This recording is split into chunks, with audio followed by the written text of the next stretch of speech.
Dallas Famous podcast is supported by the Mullen & Mullen Music Project. The Music Project was created by Mullen & Mullen Injury Law Firm to champion the independent music scene in North Texas. I'm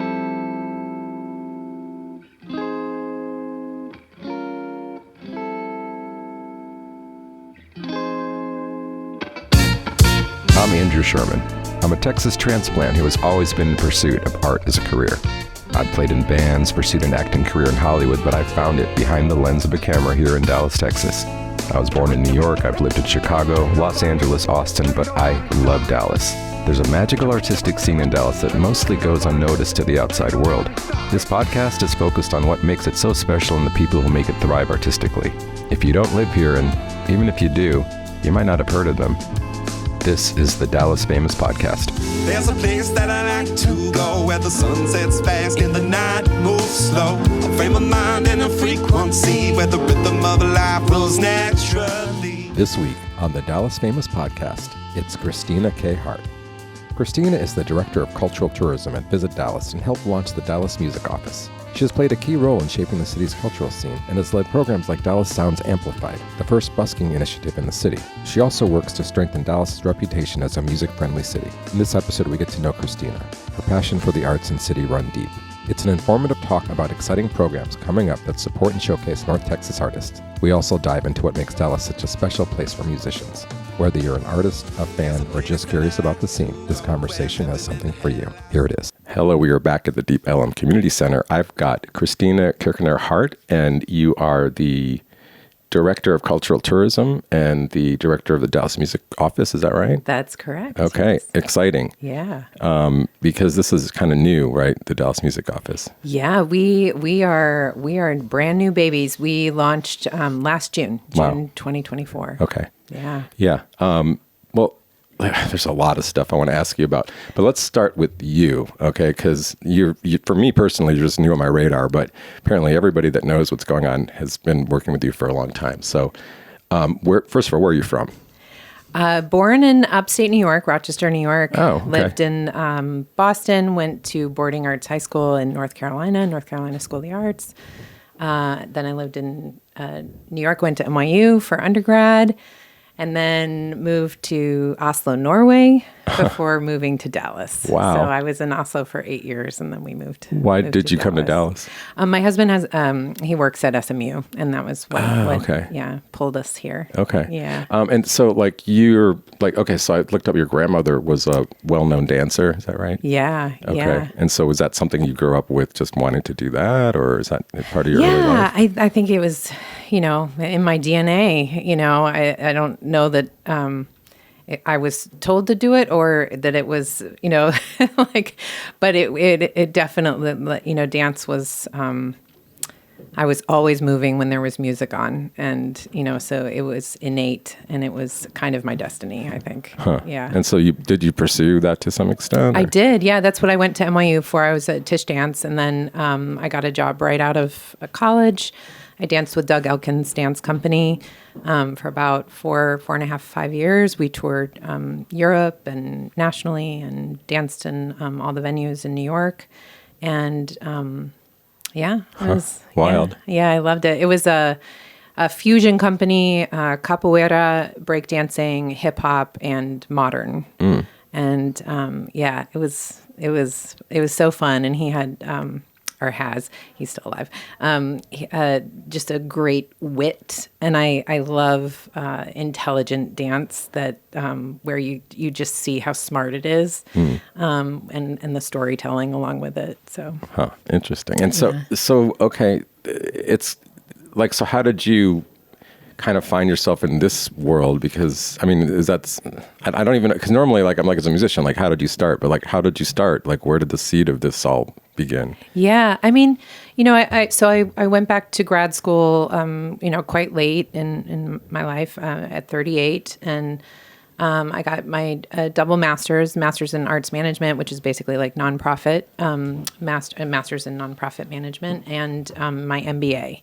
And when I was in school, I identified the cultural organizations and community that I wanted to really hyper engage with. I knew that coming out of school, I wanted to just like get out of that gate right away.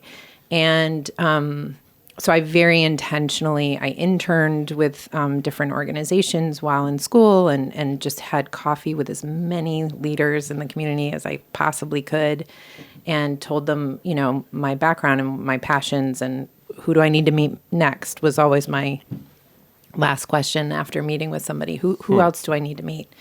And so I really, and then I was hired before I graduated, which was great, with the Dallas Arts District Foundation. And I was with them for 4 years. And then this role came up at Visit Dallas, which is the beauty, the great thing is that it is all of my passions under one roof, one job. Right. And so the director of cultural tourism, that is literally all of our arts from fine to grit and everything in between. And then the Dallas Music Office piece came in last January. Okay. And they approached me asking, thinking this made sense to fall under cultural tourism. And it is 100%. Right. Yeah. Do you do film stuff as well under that? No, the film commission is separate, separate. From, Okay. from the music Okay. office. Yeah. I messaged them and they were like, you need to talk to music. And I'm like, I want to talk to all of you. And it's okay. But we'll.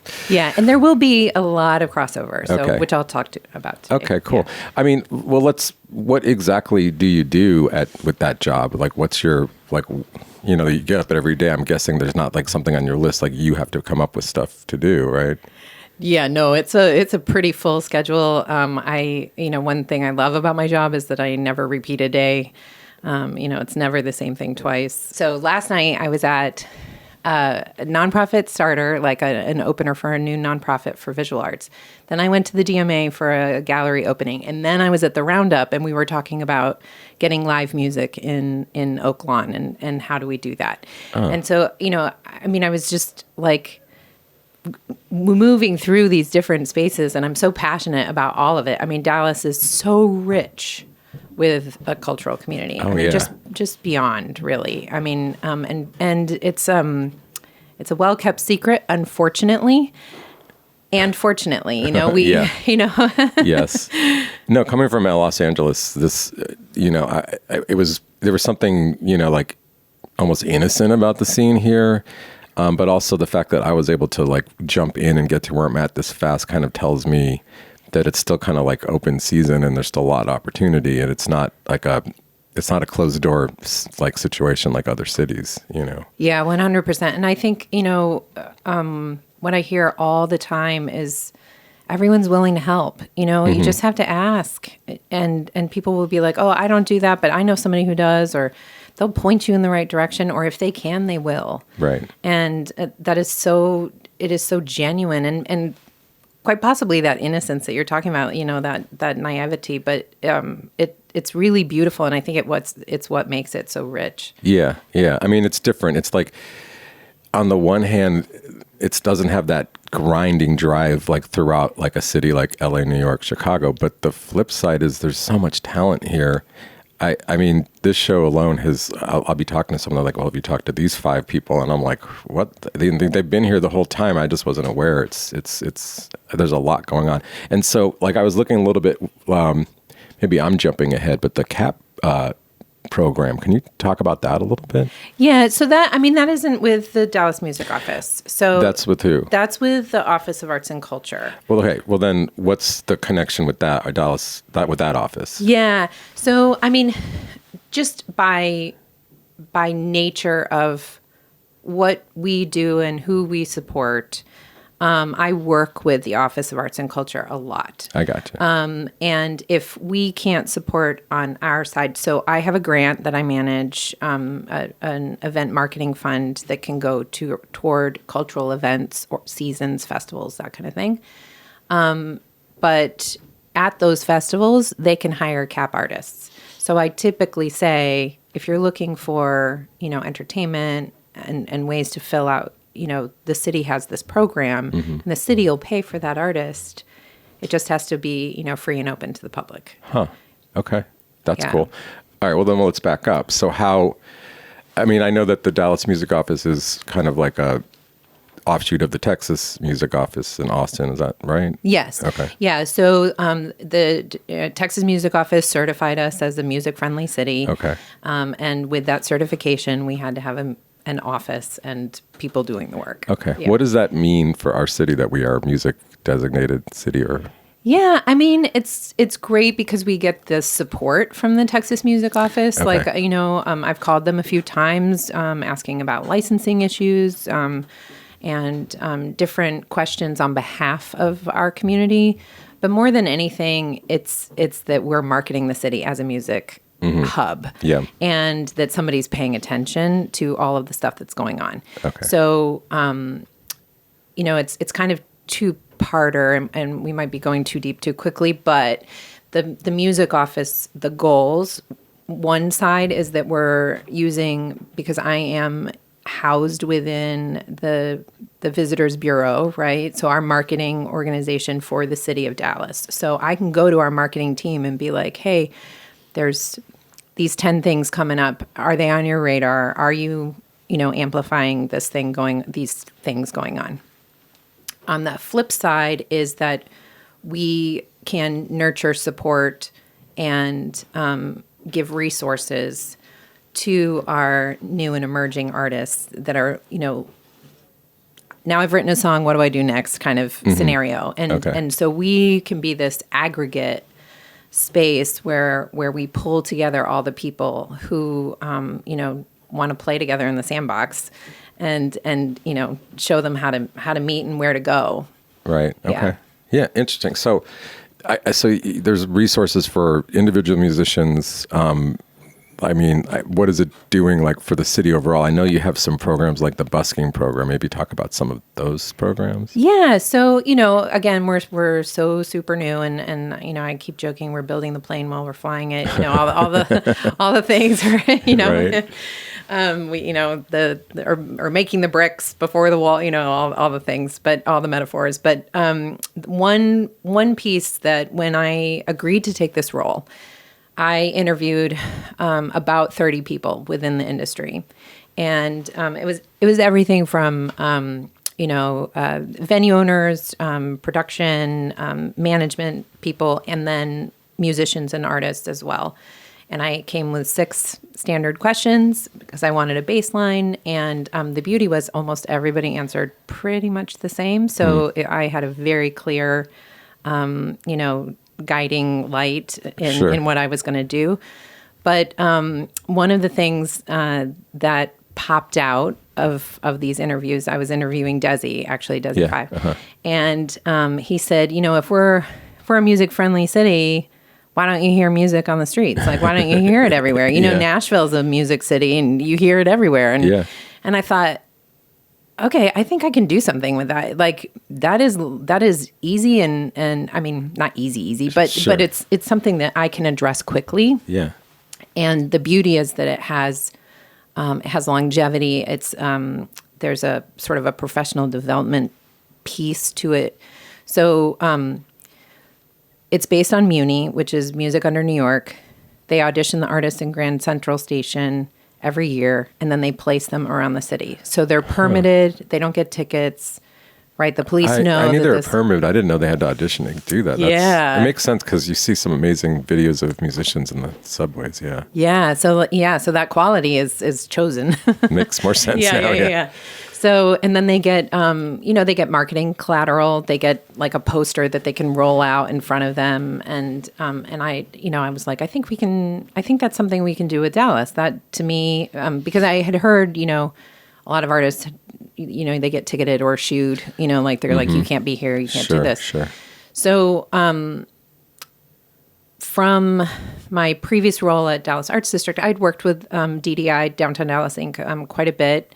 And knew that they could help me navigate ordinances and policies and making sure that we dealt with the permitting appropriately and the Office of Special Events and police. And and get all that stuff that musicians shouldn't have to deal with and don't and don't want to. You need an MBA to understand this stuff, honestly.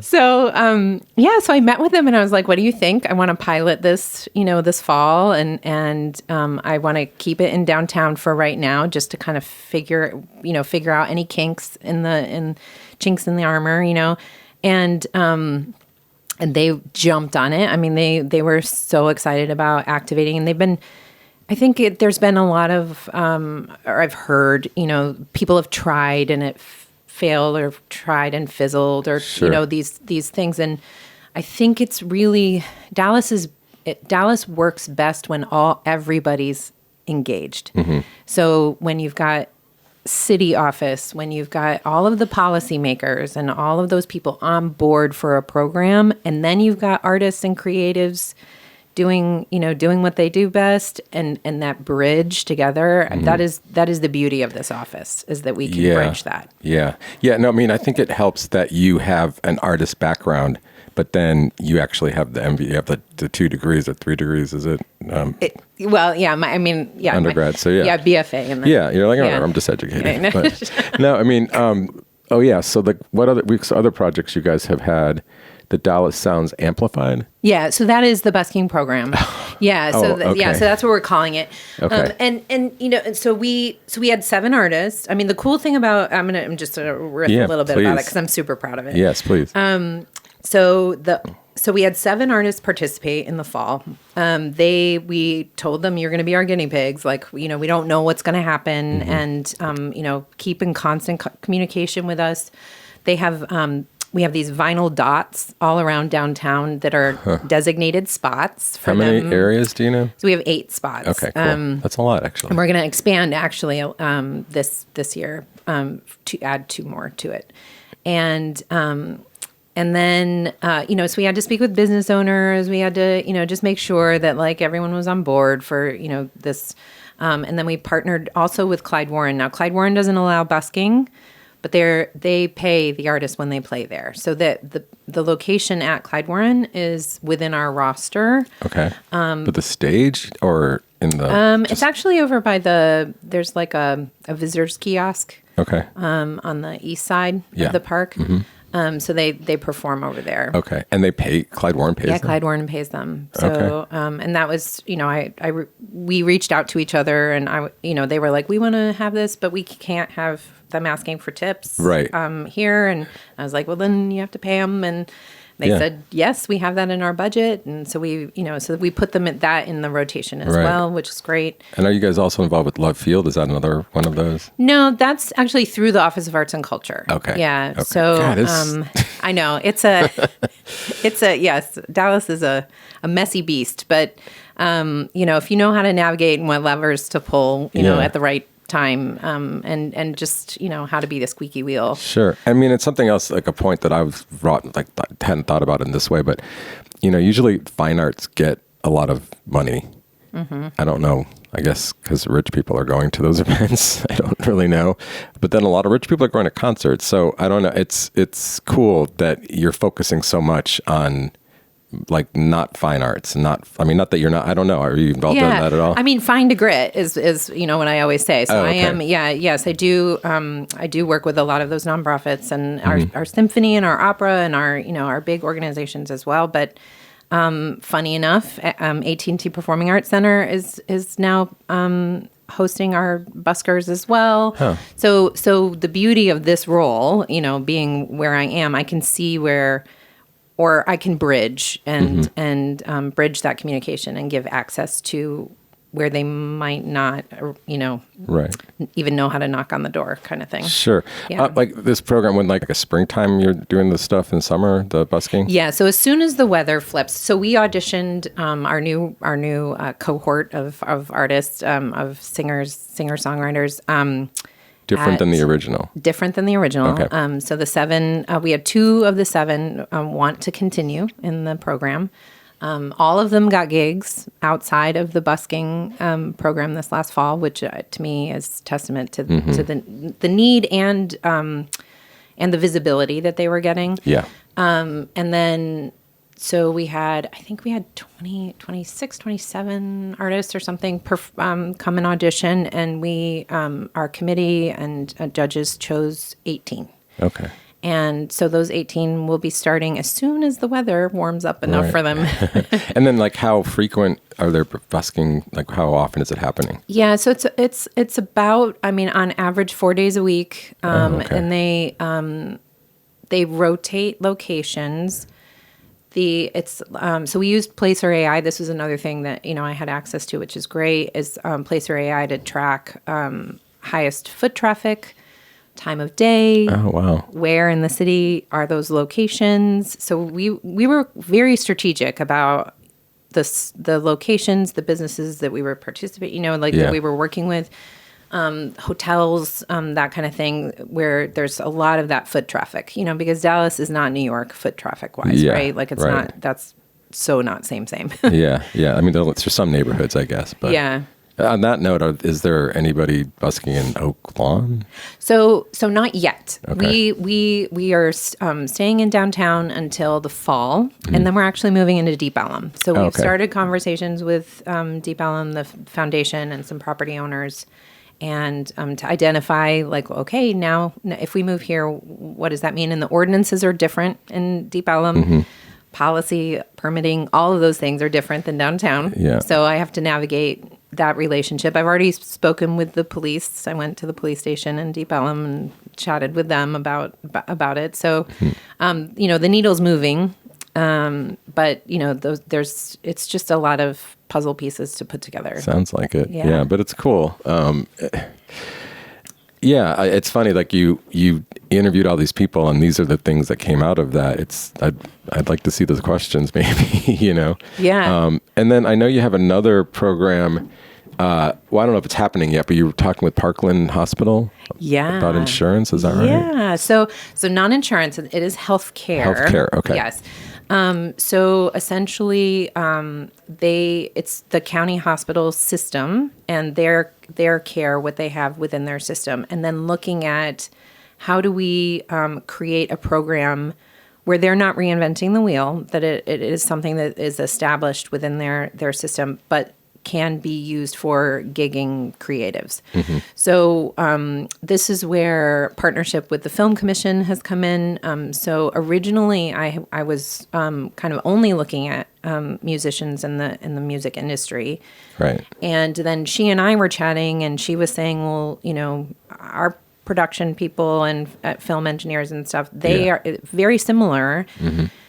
And if they're not in a gig, then they don't, they're not getting care either. And so then I was like, well, maybe we just expand it, because I've got visual artists that are the same, right? Yeah. Like they get a commission and then they don't have anything. Sure. And it's, it's this very unpredictable ebb and flow of income and finances. And it's a hustle, trust me. I'm doing it myself. Yeah.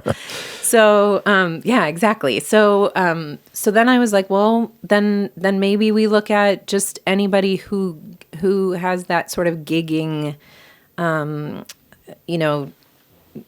way of lifestyle. Yeah.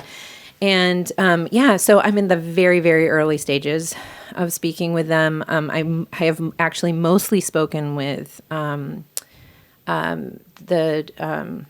county hospital system in Fort Worth, because they did it. Yes. And I had to understand, what did you do? Like, how did this work, so that I can take it and then go to Parkland. So I'm in, I don't know, second conversation right now with Parkland Hospital. My hope is that we'll have something by the end of the year, if not early next year. That's exciting. Yeah. Because, when you're a performer, it's just, nobody's taking care of you, and, it's very few jobs are taking care of you at this point anyway. So. Yeah. And really, like, the impetus for this was that, I kept hearing about artists leaving because they didn't feel cared for here, right? They didn't have resources. They can't, and the resources exist, but they didn't know where to look. And they, and then they're, yes, there's community, but the silos that they're in, is a silo. And I kept thinking, like, well, if we care for them, they'll come home. It's okay that they go away and say, I'm from Dallas, I love Dallas, but we want them to come home. Yeah. And we want them to feel loved and cared for here, and that we we own our artists, Yeah, right? yeah. I mean, that's the thing. It's like when I first got here and I was enamored by this whole scene of music scene. It's still and like now like elevated to I write for the Observer, and I see people that aren't in the scene. Like it seems like a separate world, you know. And I feel like in the last few years, people like, well, situations like this organization, there's a couple others, are starting to make it clear that like we can take care of ourselves if we just do it, you know. So it's cool. It definitely, I think the more musicians realize this is happening, artists realize it's you're right. They probably will be like, okay, maybe I can make it work here. You know? Yeah, and they'll commit to us, right? If we commit to them, they'll commit to us. Yeah, I mean, it is an amazing scene. Yeah. Okay, let's see. Is there like a delicate balance between like the Visit Dallas and Dallas Arts District and the music? I mean, like, is that like a juggling act for you? How does that all work together? No, I mean, juggling act. No, it's more that like I get to embrace it all. You know, I mean, for me, it's like, how cool is it that I'm, you know, at a club in Deep Ellum and then I'm going to see an opera, and You do have a pretty cool job. you know, like, and you know, and I get to, I have the privilege of amplifying all of these spaces and all of the amazing art and creative happenings. You know, I mean, we really coming from New York City, where I was spoiled. You know, you're slapped in the face with you know, art and music and everything, and it is so. I always said, you know, if I can't find it in New York, it probably doesn't exist. And I actually feel the same about Dallas. I just feel like you have to intentionally look for it. Yeah, it's not built in, like it's not flashing in your face like Times Square. Yeah, it's true. Because I mean, I hear people all the time that are like, "Oh, Dallas scene sucks," and I'm like, "What's the last show you went to?" Because you're not informed. You don't know. It's not. It doesn't suck. It's amazing. So that's where I see my responsibility. Yeah. So I you know, for me, it is about.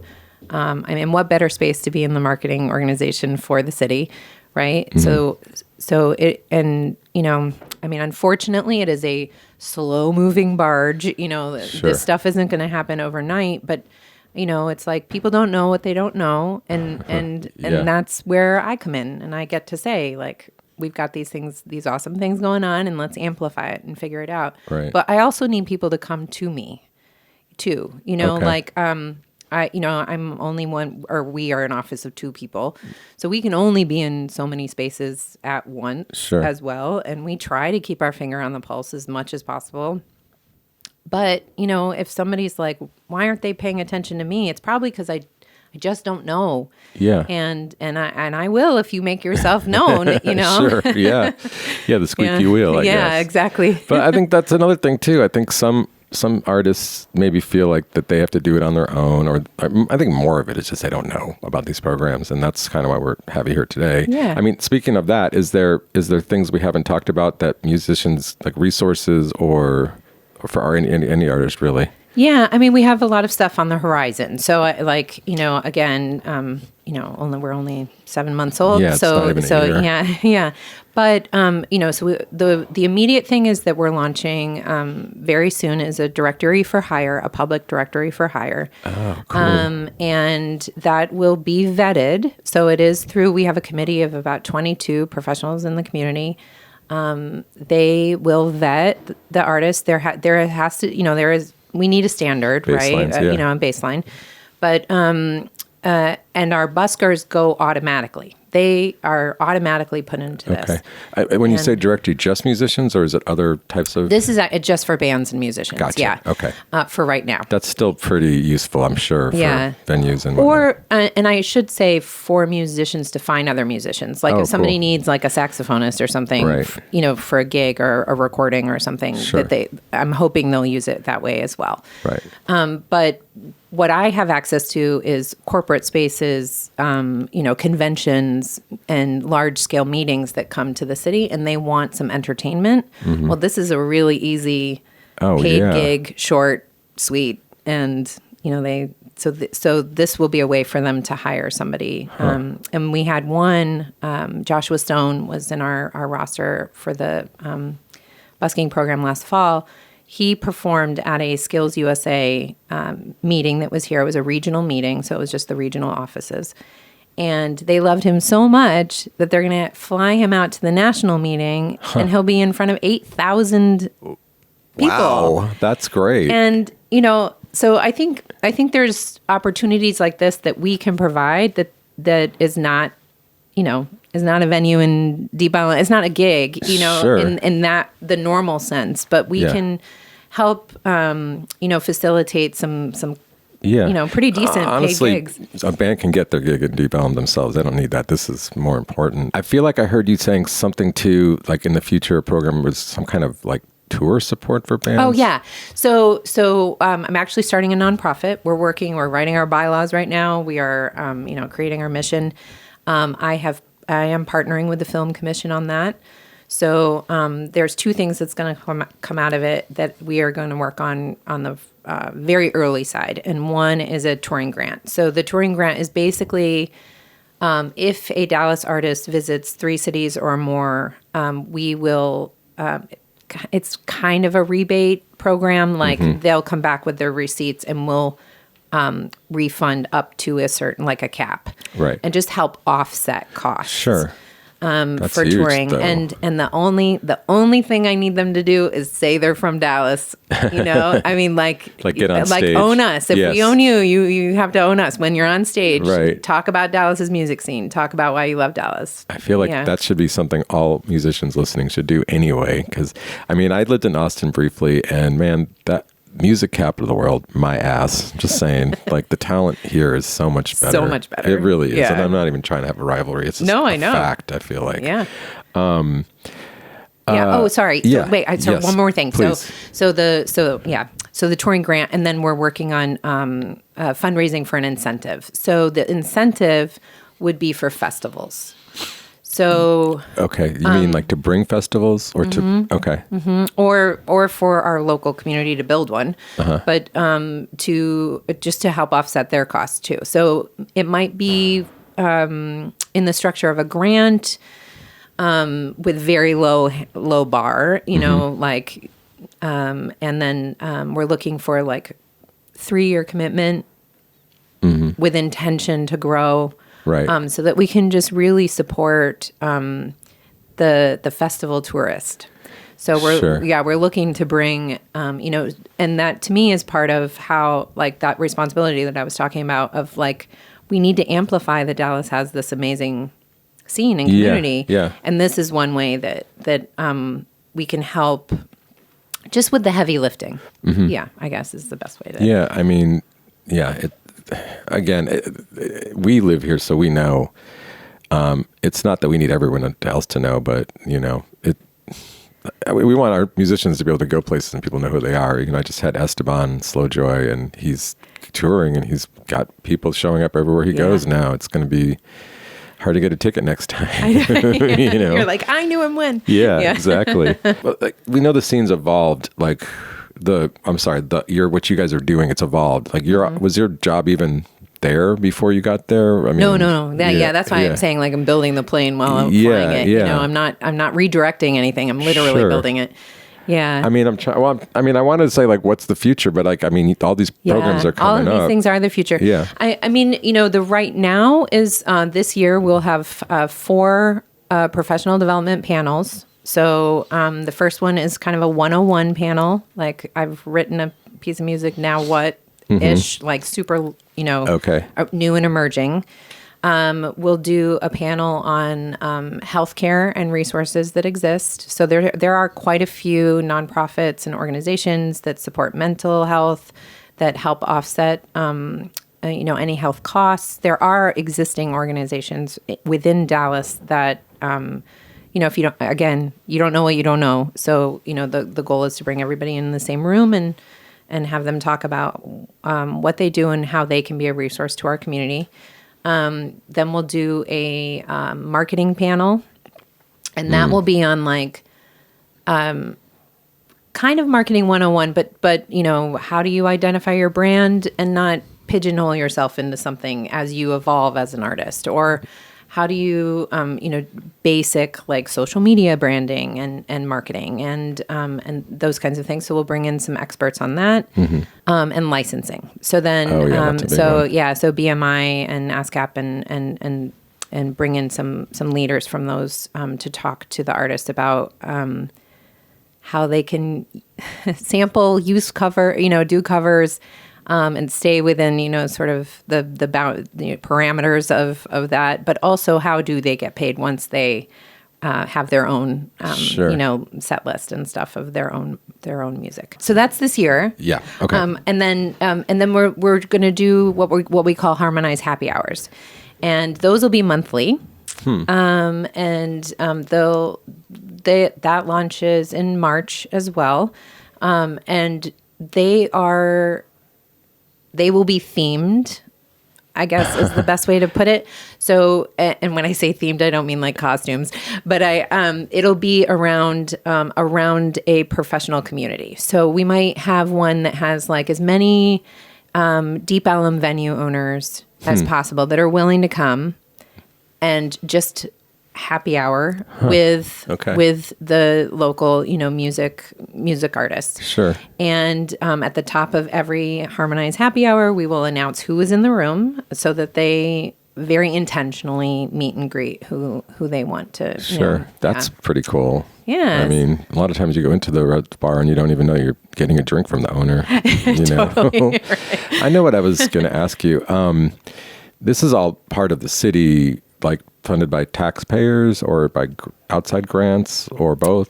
Yeah. So Visit Dallas is funded by HOT, which is Hotel Occupancy Tax. Okay. And then we also are work with TPID, which is the Dallas Tourism Public Improvement District. Okay. And that is a membership base. That is hotels that, and according to their size and revenue, they put money into a pot. So I have two sources for different things. Like I manage a grant, which is 7.5% of the TPID bucket. That is that event marketing fund that I manage. And then, but the music office is funded by HOT, so hotel occupancy. So we need tourists. Yes. We need them, right? Because they fund all of the stuff that Visit Dallas does. Yeah, it is important. Yeah, and then to offset my itty bitty little budget that I have, which I've been given, I'm starting this nonprofit, and so I'll be doing fundraising and Got it. Okay. And I guess what I was wondering, and that sounds like it won't be affected, is that like all this crazy stuff that's getting shut down, like programs that we're not attached to any House bills or anything, right? Okay. Or Senate bills. Good. Yeah. Excellent. Yeah. Yeah. So if somebody listening, how do they get involved? How do they, I know maybe that things aren't active yet, but what do they do to get on the list or in the queue or whatever? Yeah, I think, really low hanging fruit is just follow us on socials. We will announce anytime we have something coming up or going on. And, just put your notification on so that when we announce something, that you don't miss the opportunity to come to a happy hour or come do a panel or whatever. And then that will eventually, we're working on our website right now internally. And I imagine that'll be probably summer. Okay. Before it's built out, and it'll have that directory on there. So the public can click and hear and see, who the artists are. We will also be, amplifying all of the events and things going on. We'll put it in the show notes, but will you tell us that is it Instagram or? Yeah. So it's at Dallas_sounds. Okay. Yeah. Great. And we'll have all that. We'll link everything on that. And then if people, is there some way that a person that's oh, this is really cool, can I help? Is there something that people can do? Yeah, I think, reach out and let us know how they want to get involved. And it might not we might not have anything right this very minute. Sure. But, we're just trying to grow our network and community. And, our two words that our little mantra is aggregate and amplify. So, really it's just, we're trying to, give a big warm hug to to everybody and anything involved in the, in the music scene here and try to figure out how we can help support. And if we can't support, amplify, right? Like just let people know, right? Again, people don't know what they don't know. So, if we can help. Now, like my brain is like starting to work on the problem of what if we just start making really cool videos to send to other cities of our talent and how cool, I don't know, isn't that like what the office is to try to like make it look exciting here? Yeah. So, to that point, we are working with the Texas Music Office on participating like in Americana Fest. We're looking at a festival in Brooklyn this June, and we would take Dallas artists with us to do that. Oh, and, cool. And they'd perform. South by Southwest or next year maybe? South by is like such a big animal. I don't go anymore. Right. Good luck to my friends. It's valuable, there. yes, but it's so big that to me it's really about supporting our homegrown. And I don't know, not that homegrown doesn't belong there, but I feel like homegrown fits better in a space like Americana Fest or a festival where we know that artist is going to be heard and they're not going to be drowned out by all the other noise going on. Absolutely. Yeah. Okay. What's like the next thing that's going to happen? Like the next announce that's almost finished or? Yeah. So our 101 education panel, that'll be in March, as well as that Harmonized Happy Hour. Okay. And then as soon as the weather gets warm, our buskers are going to be out there and we'll announce the roster. The beauty is, I didn't say this, but we have a relationship with KXT. So KXT announces our buskers. Oh, cool. So they'll say, like Remy Riley was part of our busking group this last fall. So that, catch Remy Riley at, on the corner of Ross and Harwood at this time. Oh, that's cool. Yeah. So, and then if they have a piece of their music, they'll play it. Right. So it's a great partnership. And to me, it's just, showing off this incredible talent of these, young and emerging groups and artists. Yeah, no, again, I feel like we can, as musicians, publicize on social media all we want, but coming from the city of Dallas official type, it just a different crowd will see it and hear it and be turned on to it, and that's awesome. Yeah. Because you can only play to musicians for so long. You need the people who aren't playing to come and check it out. Right? Yeah, not your echo chamber, right? Yeah, exactly. Exactly. Well, this is great. Is there anything that we missed that you wanted that I didn't ask about? No, I think that's I talk the professional development, all the things, okay, cool. We're happy to have you back too, and something new and exciting happens. I guess, as we launch things, I think, and as we have new and big splashy things going on, this was because due to the sort of secretiveness of, or not, I wouldn't say secretiveness, but they hold their cards close. So we hosted the regional Grammys in December. Yes. And, we weren't allowed to say it until after the fact. And I knew about it, but I wasn't invited. This year, though. Neither was I, actually. But okay. No. We were the host, so we were there. Course. But I'm not a member. And sure. So John and I are actually looking into. I know he's got his recommendations. So we will have one member in our office at least, and then eventually grow. But the beauty is, they expected 300. We had 500 there, and due to the success of the event, we're hosting it for 2 more years. Nice. So So Post Malone didn't show up though, right? No. Well, there's a lot of it's interesting because do you have connections with that level of performer in the office yet? Yeah, adjacently. Okay. Yes. And I just haven't had I've had one beautiful conversation with her on the phone, and trying to figure out the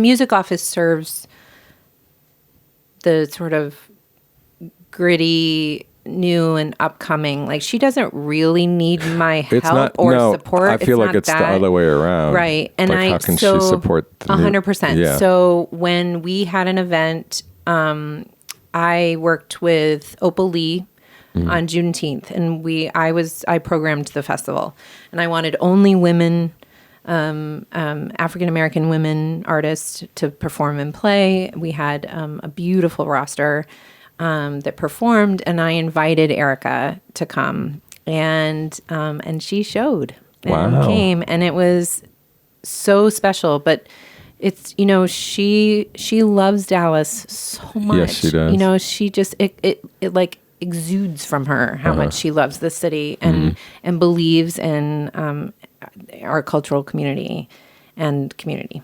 Yeah. I guess I maybe there are more like her, like maybe not at that level, but upper level that, and again, not for us to help them, for them to be like, give back to the city and maybe in conjunction with some of the programs.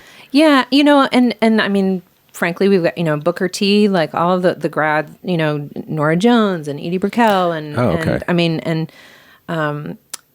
so, yes, I think we need to get our footing first before they can see how they can participate. Yeah. I think, and what our value is to the city that they love and are from. Gotcha. I guess. Yeah. If you build it, they will come, but you're still building it. Yeah, I'm still building it. I'm flying it for sure. Yeah. And I'm literally. Yeah, that's a great analogy. Yeah. Maybe not the best one of late, but yeah. You're the best. Like, every musician that doesn't know you needs to know you and know about these programs. And Dallas has all these great musicians, but like, we know that artists need people who like know how to read contracts and know how to talk to other people and, whatever, different skills. And so it's fantastic that you guys are doing what you're doing. And I'm really happy that you came on today. Yeah. Thank you so much for having me. It's been fun. I keep thinking like, my brain works faster than my ability to build and create. And, we've just got so much on the horizon. I'm so excited about it. And we'll have you back on. Yeah. So, if you forgot anything or something new, I mean, there's going to be something new every few months. So we'll keep updated with it. Yeah. Awesome. All right. Thanks again. Thank you. I'd like to thank Kristina K. Hart for joining us. Visit Dallas Music Office. There's so many good programs. Just follow them. Keep in touch. They will let you know what's going on, and there's a lot of great stuff. You want to do it. Thank you again to the Mullen Music Project for their support. We've got a link for them in the show notes. Thank you to the Deep Ellum Community Center for letting us record there. Theme song, The Place to Be by Electric Ants. You can catch the Dallas Famous podcast every Sunday at 1 o'clock on Deep Ellum Radio, and then Wednesday on all the podcast platforms. Please like, subscribe, enjoy, share, all the good things. We'll see you next time.